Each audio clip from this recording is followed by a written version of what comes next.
আসসালামু আলাইকুম। পাঠ করছি প্রথম আলো কর্তৃক প্রকাশিত অথেন্টিক সংবাদ। শেখ হাসিনাকে বাংলাদেশে ফেরত পাঠাতে ভারতের প্রতি আহ্বান নুরুলের।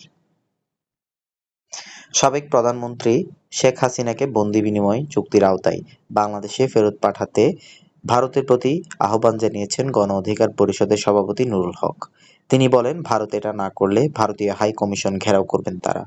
শুক্রবার বিকেলে রাজধানীর বিজয়নগরের আল রাজি কমপ্লেক্সের সামনে এক সম্প্রীতি সমাবেশে এ কথা বলেন নুরুল।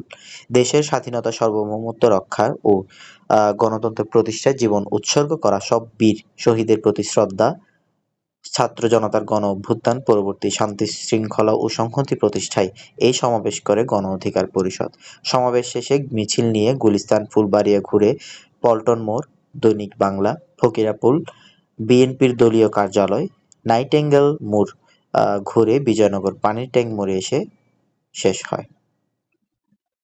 সম্প্রীতি সমাবেশে নুরুল হক বলেন, 2014, 18 এবং 24 সালের নির্বাচনে ভারত শেখ হাসিনাকে একচ্ছত্র সমর্থন দিয়েছিল।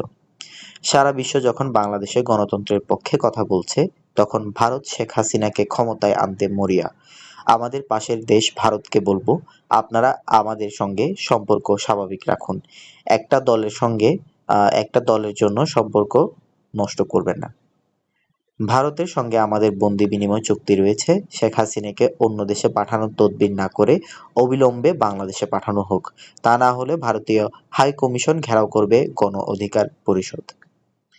নুরুল হক বলেন, এই অন্তর্বর্তী সরকারের কাছে জনগণের প্রত্যাশা অনেক। এই জনগণের ম্যান্ডেট নিয়ে সরকার গঠন করেছে। তাদের উচিত সকল রাজনৈতিক দলের সঙ্গে আলাপ করে পরবর্তী করণীয় ঠিক করা।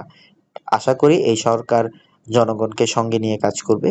যদিও সব কাজ সম্পূর্ণ করতে পারবে না, রাষ্ট্রীয় প্রতিষ্ঠানগুলোকে পুনরুদ্ধার করতে হবে। বাংলাদেশ থেকে যে টাকা পাচার হয়েছে, সে পাচারকারীদের এই সরকারের অবশ্যই বিচারের মুখোমুখি করবে। আমাদের এই অথেন্টিক নিউজগুলো পেতে আমাদের চ্যানেলটি সাবস্ক্রাইব করুন এবং পাশে থাকা বেল আইকনটি ক্লিক করুন। ধন্যবাদ।